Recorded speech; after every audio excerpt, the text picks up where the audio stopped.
Jitu memenangkan jiwa adalah lewat hubungan. Orang harus percaya kepada Anda untuk mendengar apa yang kamu katakan. Perhatikan anak-anakmu. Diajak ngomong, gak nyambung. Dikasih tahu, ngelawan. Kenapa? Karena tidak ada hubungan. Bagaimana nasihat kita mau didengar sama orang kalau kita gak punya hubungan? Sorry ya, kalau ada orang yang gak kenal sama saya, datengin saya dan main negur aja, saya akan ketawain doang. You don't know anything about me. Kita akan berkata begitu, benar gak? Tapi kalau teman sendiri, pemimpin, suami, anak, saudara, mama, orang tua yang menegur kita, kita pasti dengar. Karena ada hubungan. Bisa mengerti maksud saya? Suami saya kenal sama saya waktu kami kelas 2 SMA.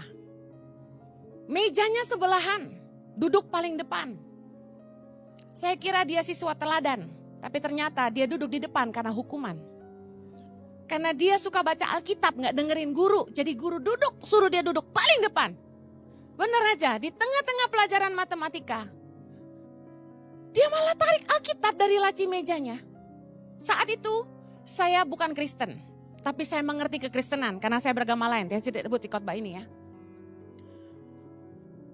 Saya pikir nih orang rada-rada nih.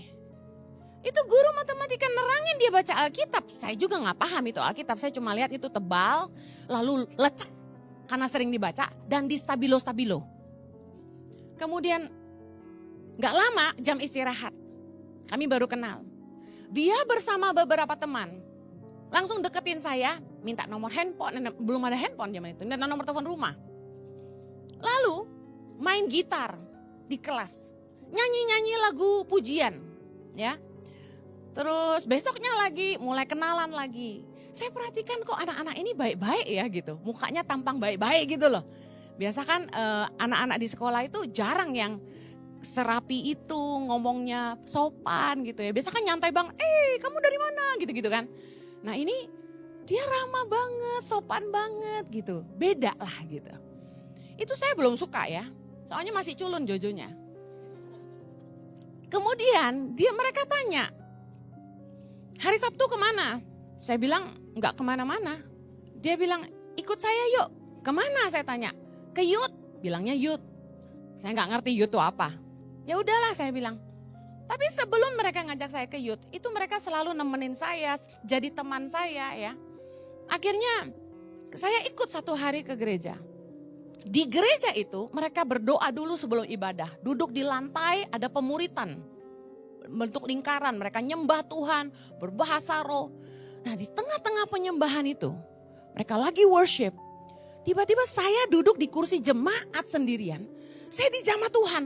Tiba-tiba Roh Kudus menjamah saya, tentu waktu itu saya tidak tahu itu Roh Kudus. Tiba-tiba saya diingatkan sama dosa-dosa saya yang tidak ada yang tahu. Dan tiba-tiba saya menangis dan tidak bisa berhenti. Saya malu tentunya karena saya tidak paham. Saya sedang dilawat Roh Kudus. Saya nangis. Kemudian ibadah dimulai. Pujian penyembahan lagu gegap gempita namanya anak muda. Tapi saya terus menangis. Saya terus menangis. Dan hari itu saya kenal Tuhan. Hari itu mereka nginjilin saya dan saya terima Yesus sebagai Tuhan dan Juru Selamat. Suami saya yang terganteng sedunia ini juga dimenangkan oleh teman SMP-nya waktu kelas 2 SMP. Namanya Dwi. Ngajarin dia matematika. Seperti yang saya bilang, ternyata di kelas dia kurang jadi teladan. Ya. Jadi perlu teman yang ngajarin dia.